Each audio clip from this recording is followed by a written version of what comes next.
so you and I can be together, Suris.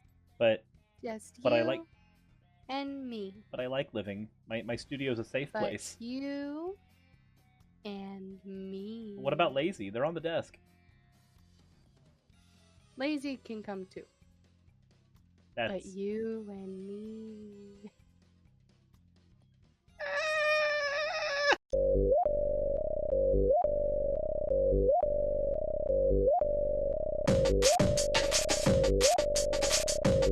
So, this is part of the submit a topic section of stream where people throw topics at me and I go ahead and take a look at them. So, this one is called Lord Help Us, Have Mercy on America. Now, I'm already intrigued by the yikes that is here.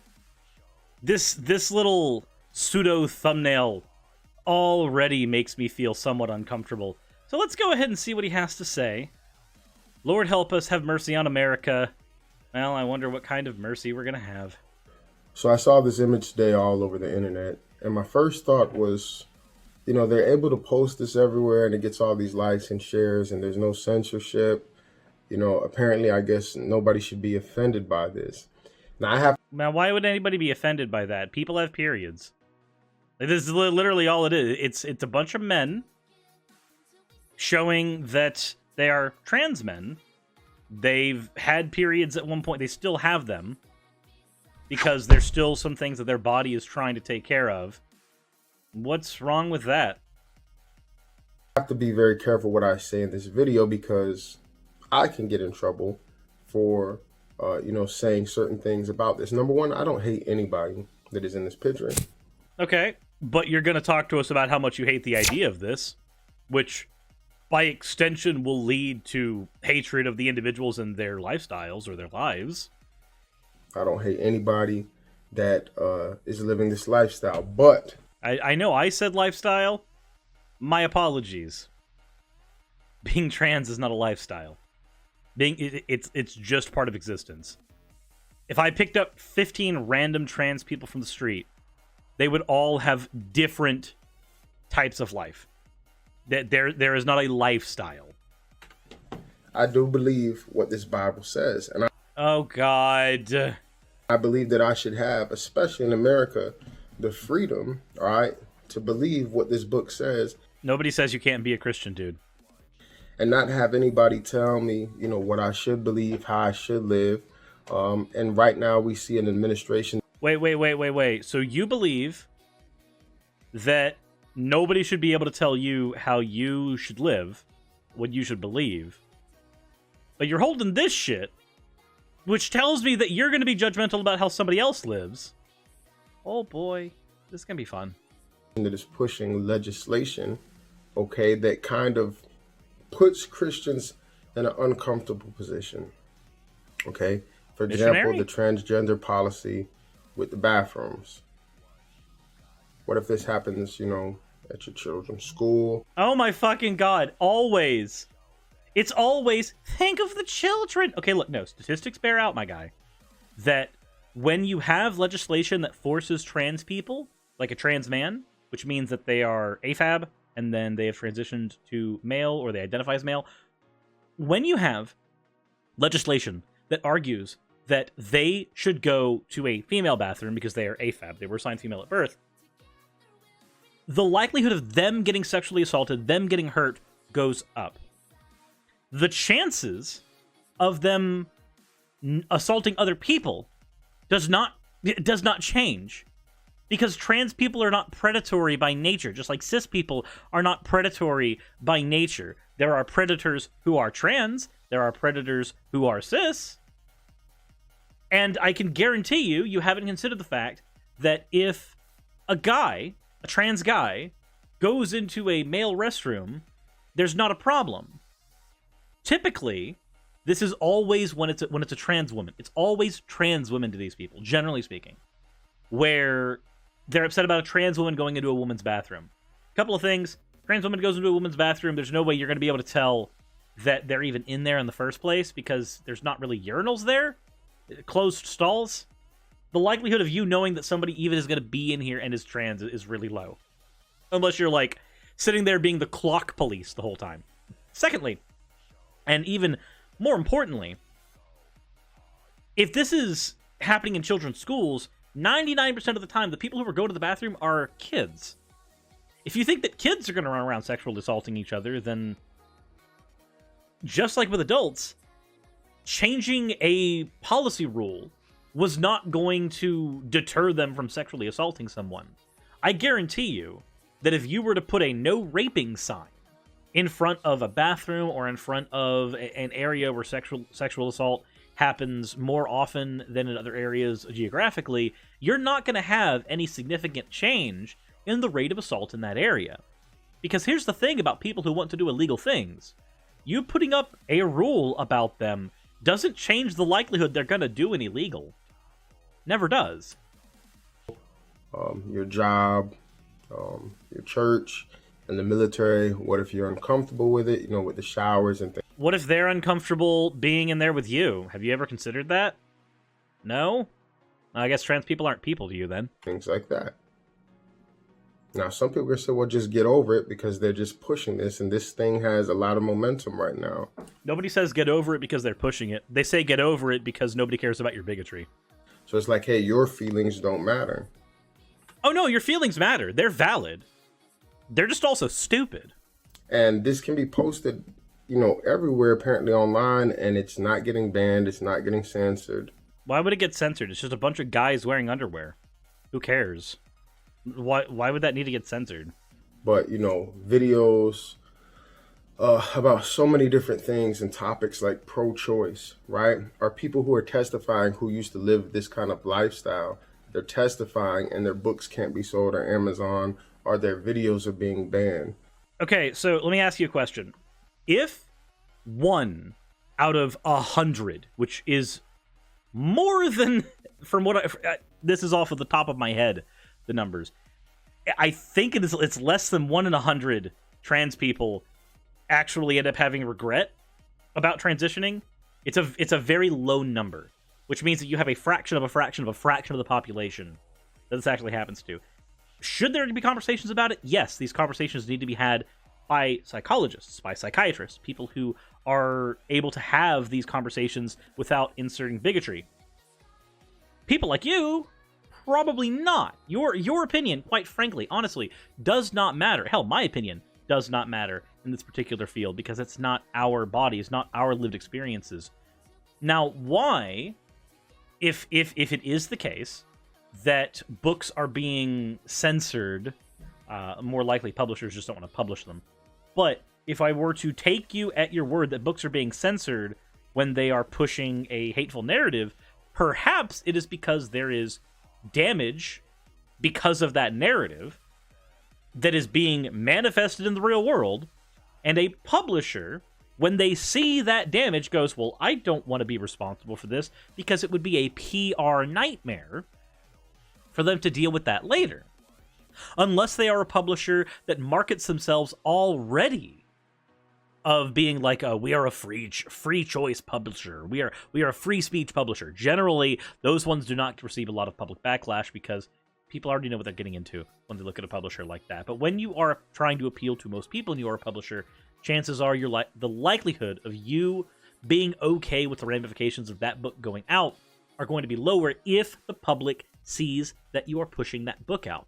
If you want to be upset at anything, if you really, truly, and honestly want to be upset at anything, maybe this is a chance for you to be upset at capitalism. Maybe this is a chance for you to look at the market and understand that market demand is proportional to public outrage. Public outrage can cause your entire market share to drop or rise depending on how you deal with it.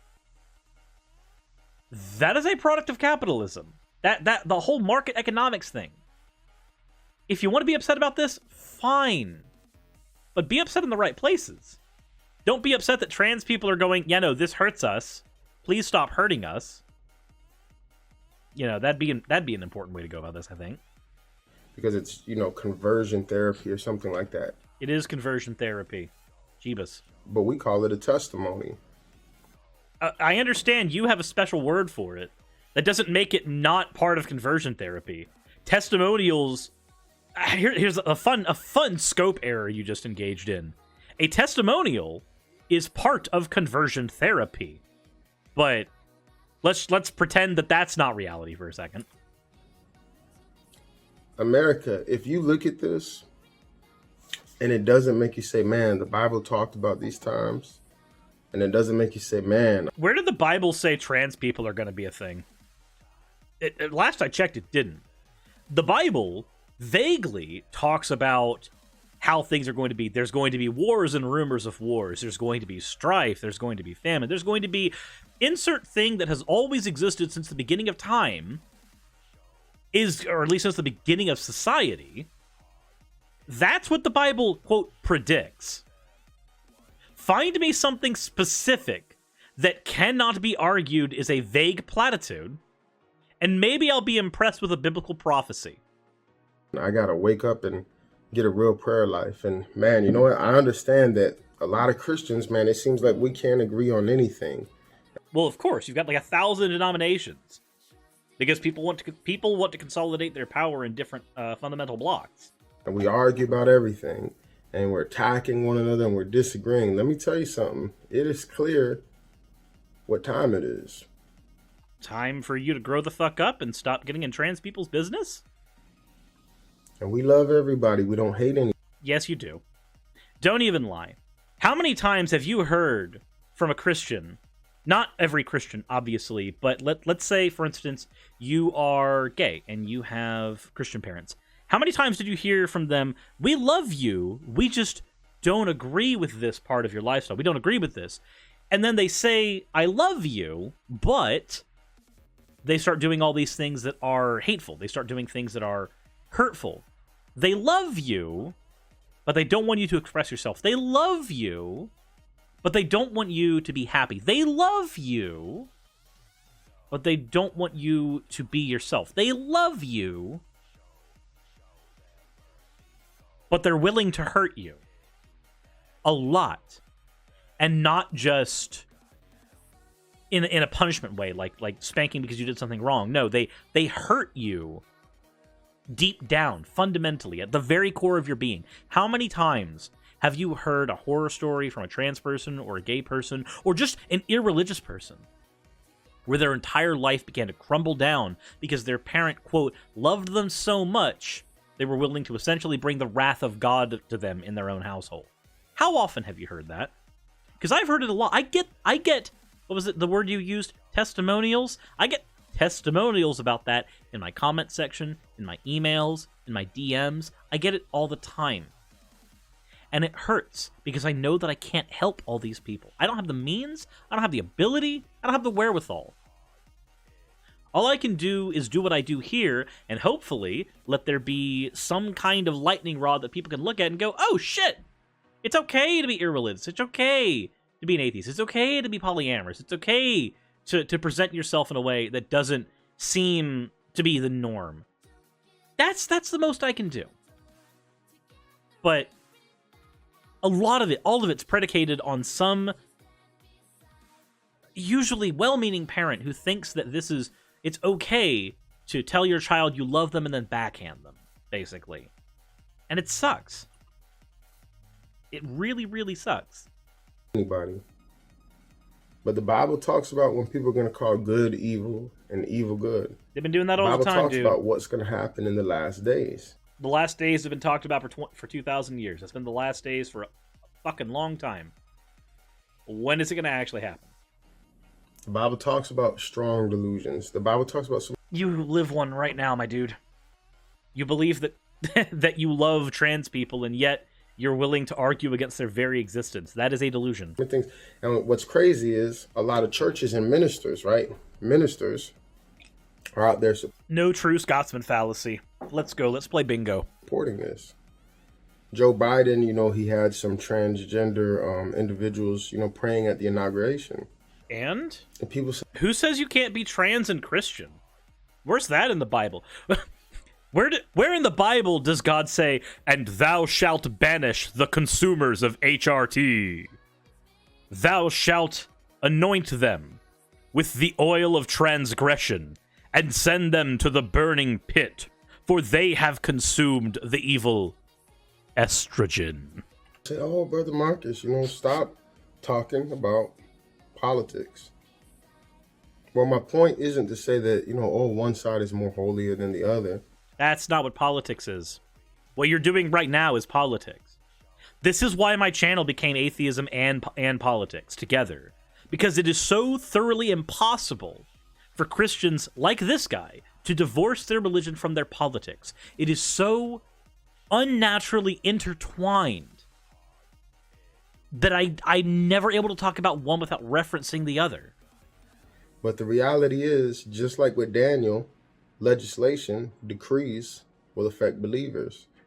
Just like with Shadrach, Meshach, and Abednego, legislation and decrees will affect believers.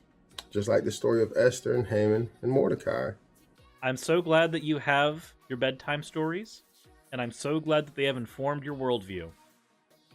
But maybe we should talk about material reality. That would be neat.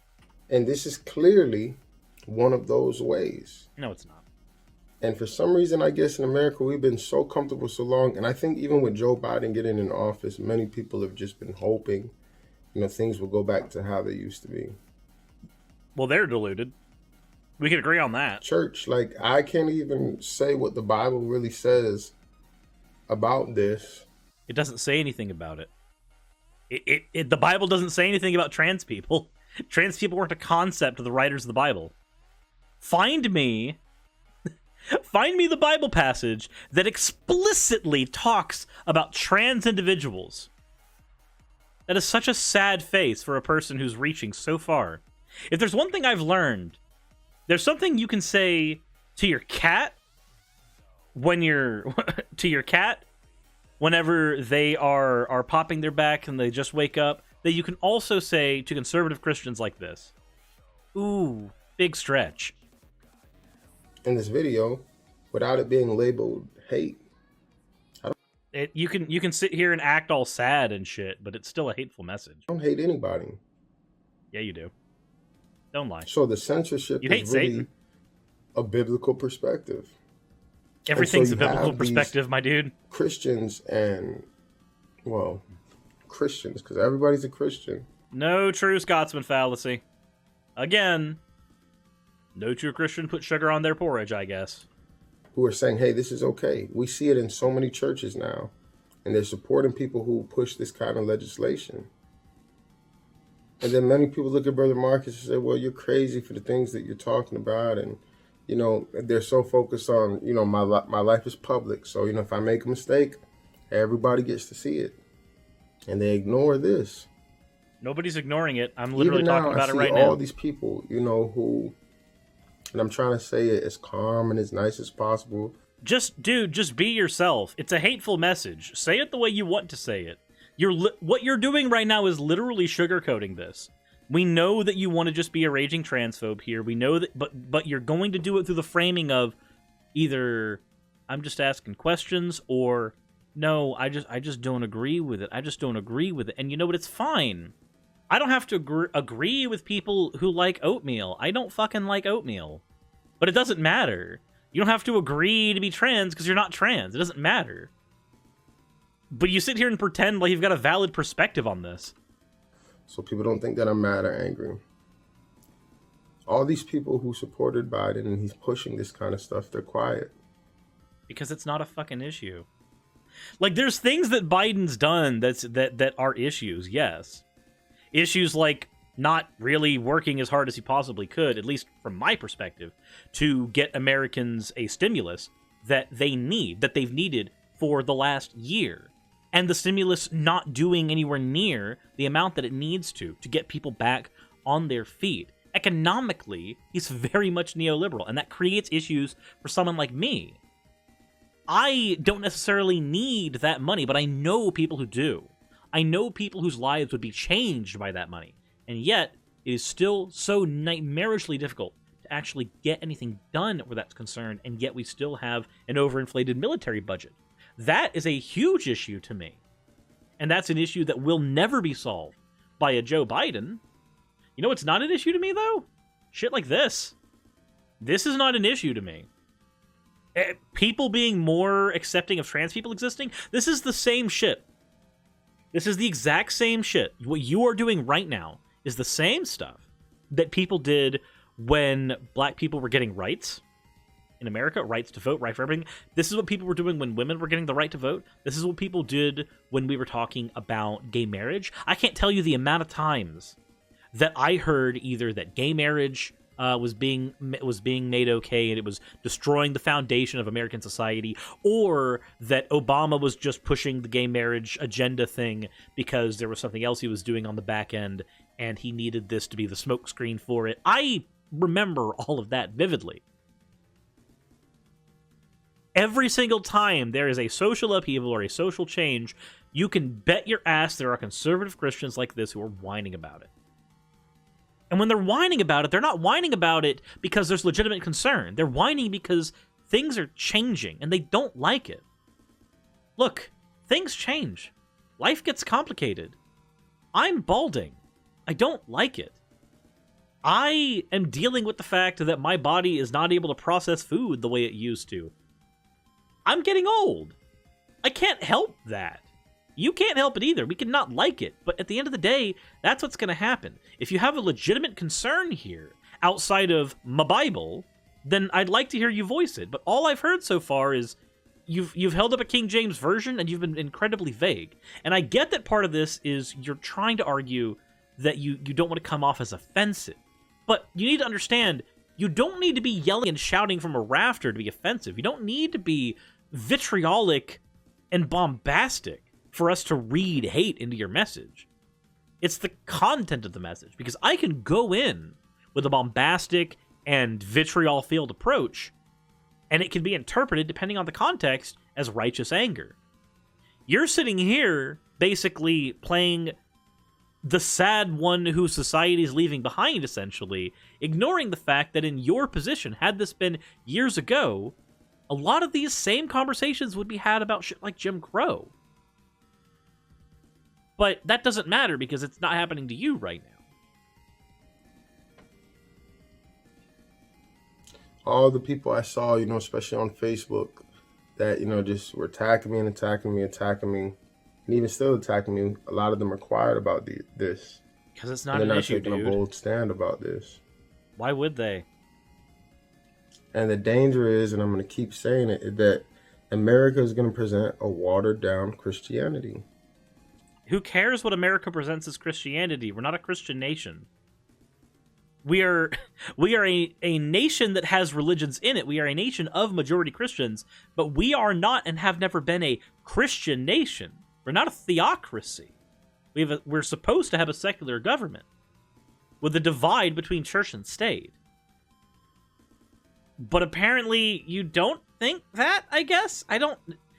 America's presentation of Christianity doesn't matter because we're not a theocracy, my dude. Where when you talk about what's in this book, not just, blessings and going to heaven and all that kind of stuff, but the other things that are in this book that are not politically correct, it's going to get labeled as hate speech. So let me ask you a question. Can we talk about how much I can buy a slave for? How long I'm able to have one for? Because that book does talk about that. Can we talk about, if you have a daughter, can we talk about if somebody were to assault her, exactly how many shekels they would have to pay you in order to buy her from you and turn her into a wife? Can I ask you any of those questions? Because those are not politically correct things to ask. They're terrible things to ask. But they're in your Bible. Would those make you uncomfortable at all? Just food for thought. And for years, I've been getting banned on Facebook. I'm banned right now. I've been getting banned on social media platforms for talking about these things, even when I do it in love. But you're not doing it in love. What you're doing right now is the interpretation that a lot of Christians seem to have of doing something in love. When you're talking with this low, melancholic, almost somber presentation, and yet the actual message is one that, when taken to its logical conclusion, would invalidate the existence of other people. Also, that is much louder than it needs to be. Holy crap, why is that so loud? It's going to happen again before I get a chance to get to it, I'm sure. Yep, there it is. Ooh, my ears. Ow. Never again. And Christians say, oh, well, that's just, Brother Marcus, he's crazy. And then I say, hey, look, man, everything you see happening to President Trump is going to happen to believers. What stuff is happening to Trump that's going to happen to believers? Oh, are we all going to get golden statues of us made wearing tacky underwear at CPAC? Because that would be really cool. And cringy, I guess. But, C words. Well, that's just President Trump. He deserves it. Well, he does. And you saw that Christian newspaper got banned by Twitter for responding to Joe Biden's policies. What Christian newspaper got banned? What? Moreover, getting banned on Twitter, again, these are private corporations. They have their own rules. When you break those rules, then they have the ability to ban. You don't really have to ban them. They're private platforms. They can just knock you out, whatever. Like, I live in an at-will state. Any job that I have here, they can just kick me out because they want to. They don't have to do anything besides just believe that I deserve to be kicked out. That's it. That's all they got to do. That's all they got to do. You have issues with that. I understand your perspective. The villain here is not the SJWs. The villain here is not the non-Christians. The villain here, the villain of your story, if you choose to be the protagonist, is going to be capitalism. The private company that's able to create a monopoly on social interactions, having the power to silence you, is an issue of corporate overreach and therefore is an extension of problems within capitalism. Not issues about you not being the best Christian you can be on social media. They're issues of capital and who controls the means of production. If you truly and honestly want to have that conversation, then you need to talk about who that conversation actually involves. Because guess what? One thing that I've been saying for a while that is true. There's a sound to bow down right now. Just like with Shadrach, Meshach, and Abednego.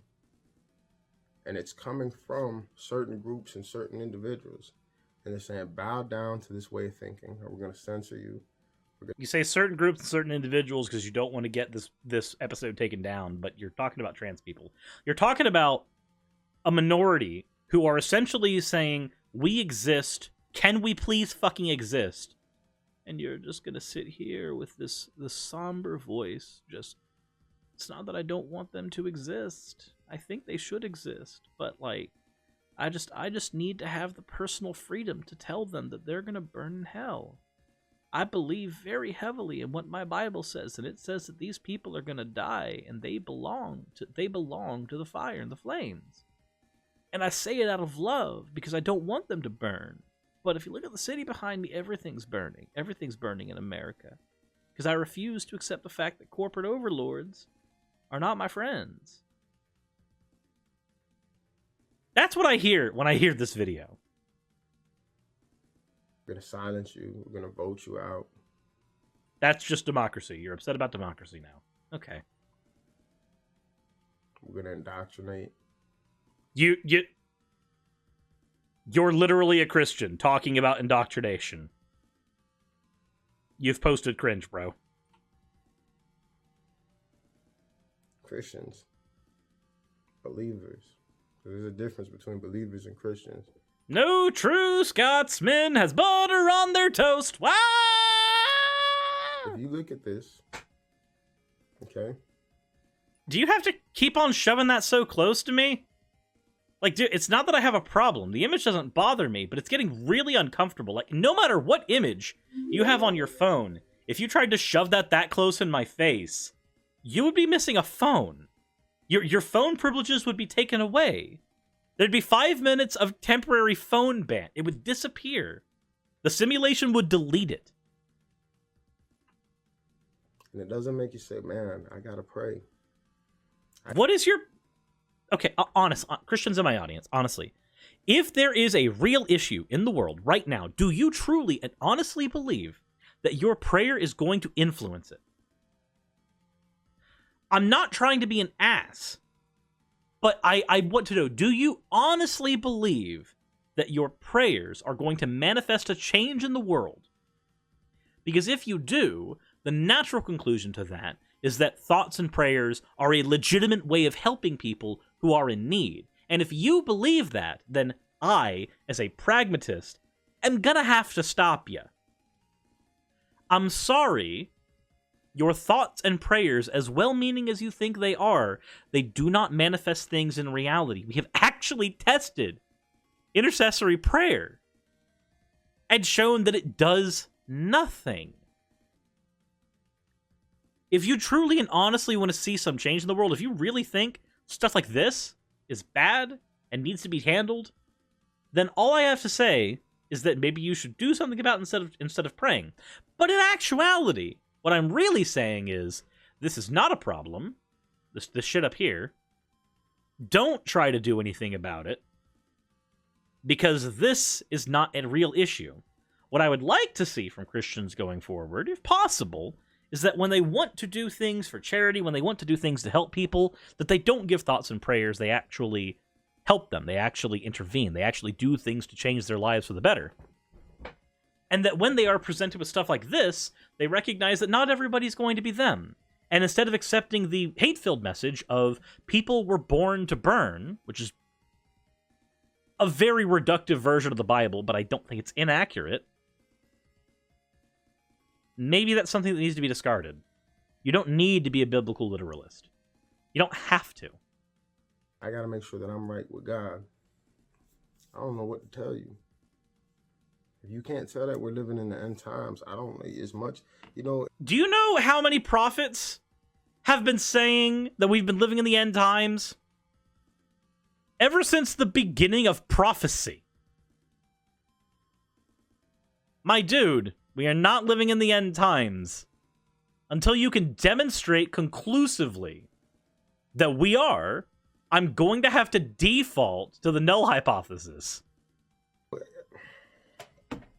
Christians are so divided, man. It's so hard, from this where I sit. Like I tell you guys in every video, I got Christians from every side.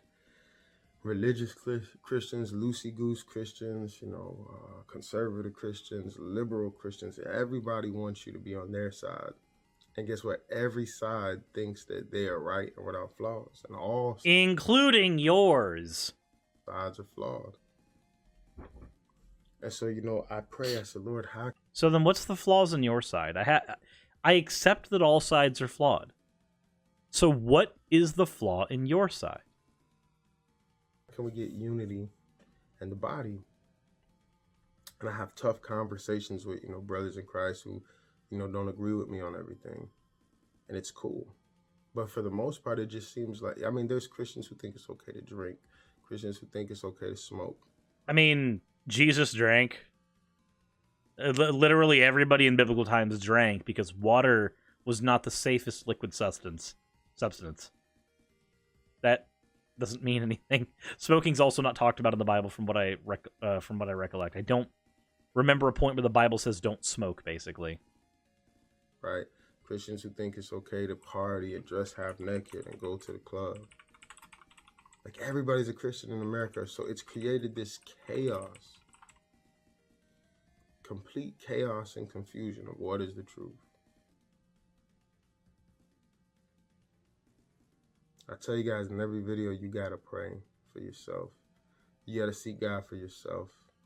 Don't take my word on everything. You don't have to. Well, I'm certainly not going to be doing that. I'm not going to be taking your word on it, definitely. What I'm also not going to do is be praying. Because when I prayed, what I thought was me feeling God, I later understood to be literal psychological coincidence. Like, the things that I felt when I would go to church, I was like, oh, I feel so uplifted here. I felt at practically any group event that I ever went to, Christian or not.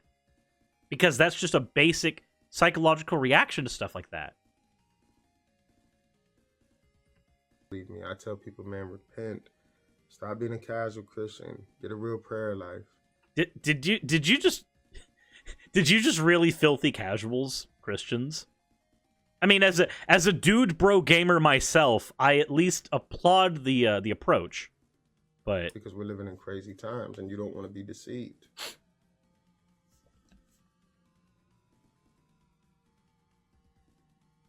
sometimes I He's just so like I really sad. just sit here and I'm just like, Lord, like people don't get it. None of us are perfect. All of us have fallen short. We all need the grace of God, but we're so caught up arguing in Christianity, and we're broken up into so many different little tribes while everybody else is uniting and pushing things like this, and it's affecting. You really think the left is united? Oh my boy, I have some bad news for you. Our kids in the school. Like I'm telling you guys, you guys don't see it on video. I literally cry tears when I look at how divided we are. Why? That means you probably need to be seeking some psychological help. If you are crying because people do not agree with each other on religion, something that will be endlessly divisive by its nature and conception, then I think, just like how there are people who are terminally online and need to stop crying over social media posts, maybe you should stop crying over that. There's no reason to. There's no reason to. Think about it. From a Christian perspective, God is all-powerful and he's all-knowing. Not only does he have a plan for them, but he has the ability to act on it. And there's also the fun consequence of being all-powerful and all-knowing means all of your needs and wants manifest instantaneously. That is definitionally an end result of that. You believe that a being who has these capabilities either will not or cannot save these people, or does not or has no plan for them. And that upsets you. I don't have this issue, as I'm not a Christian, but from a Christian perspective, God's already got this handled, so why would you sweat it? There is not a functional world in which you need to be sweating this. Either you are Christian and God's got this, or you're not Christian and this is a silly thing to be upset about. Take your pick. Can't seem to come together on anything. We can't seem to agree. And so then it gets to the point where, you know what? I'm just going to focus on what God is calling me to do. And people say, well, Brother Marcus, you've been doing that anyway. Yeah, but my heart, I desire to just be with my brothers and sisters. And, you know, and push the kingdom and preach Jesus. But what do those things even mean? And what's crazy is, so you have, like, you know, all these groups of Christians, you got all the denominations and things like that. And each one thinks that they got it. They think they're the whole body. Everybody else is false. We've got the truth. Everybody else is false, but they got flaws. And I see them. Because I interact with so many different, you know, places, and they all got flaws.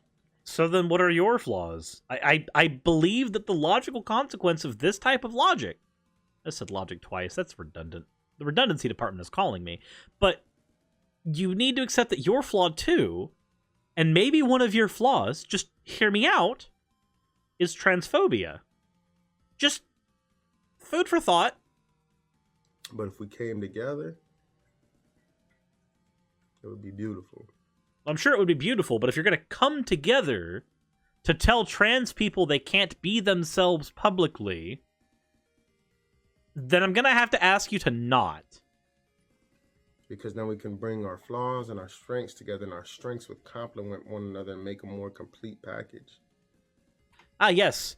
I'm sure that your strength of being the somber and melancholy type of hateful Christian would complement Steven Anderson's vitriolic and death penalty fascinated type of Christianity.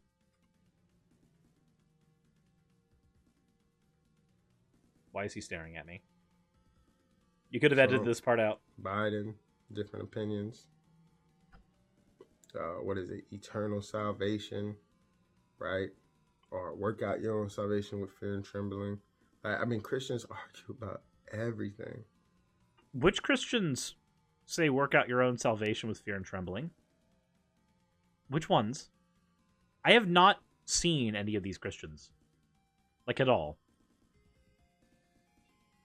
So I just want to encourage you tonight, you know, if you look out there and you get discouraged, you know, all the different voices, just get in that secret place and just say, you know what, Lord, and this is what Brother Marcus prays. I said, Lord, I don't care what everybody else is doing. I don't care what everybody else is saying. Just keep my mind, keep my heart, protect me from myself, protect me from my feelings, protect me from my own emotions and fears. Lord, no matter what, just please don't leave me, Lord God. So it's not that I disagree. Like, if you are a Christian, yes, going and essentially having a meditation time to put yourself back together is not necessarily a bad thing to do. Like, that's not bad. The problem is that you're starting this whole conversation predicated on transphobia, basically. You are arguing that Christians can't agree on transphobia. You want them to all be transphobic. And if you didn't, you would not have started this video with this image. This is the thing that compelled you to make this video. This is the straw that broke the camel's back for you, that caused you to create this video in the melancholic way that you have done. This is the thing you want Christians to unite over. You want them to all unite over bigotry. And I don't understand why you could not take the stance that God created these people trans so that they could live out their existence as trans people. That idea seems to always just fail to cross fundamentalist Christians' minds. The idea that God would have created somebody, because anytime they have some type of disability or some type of personal hardship, I've always heard from evangelicals in my life, in my family, in my churches, anywhere that I've gone, it's all part of God's plan.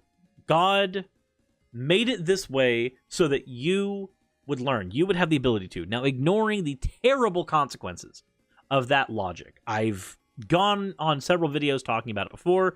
I don't want to do it right now. But ignoring the terrible consequences of that kind of logic, if you accept that kind of logic, the idea that God puts you in a situation where you are going to have to struggle so that you can become a better person, then necessarily God created trans people to be trans so that they could live the life of a trans person. You would get more people to go, if you truly believe in heaven, if you truly believe in salvation, you would get more people saved and go to heaven if you just accepted trans people for who they are and brought them into the church, if that's what you did.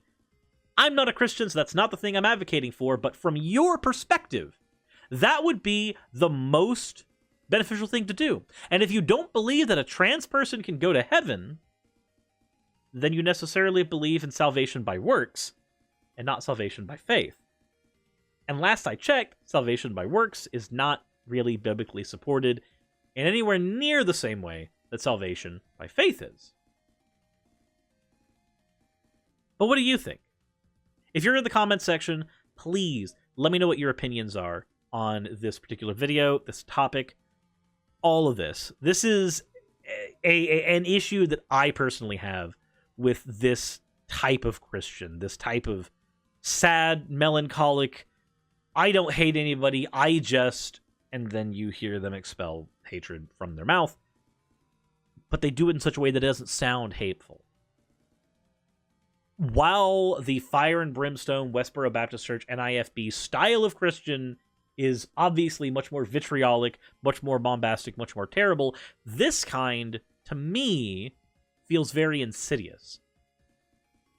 Because they can believe wholeheartedly that this is coming from a place of love, care, and understanding, when what they do lacks love, care, and understanding. That's my take. I want to know what yours is in the comment section below. If you have not subscribed already, please consider hitting that button. Please consider hitting the like button as well. Share the video with your friends if you enjoyed it. If any of this stuff is fun for you, if you enjoy my content, if you want to support what I do, check the description below and you will see a link to my Patreon, and you can go there to support my channel and what I do. And as always, everyone, let me know your thoughts down below. Subscribe if you haven't already, and insert into the video tagline here.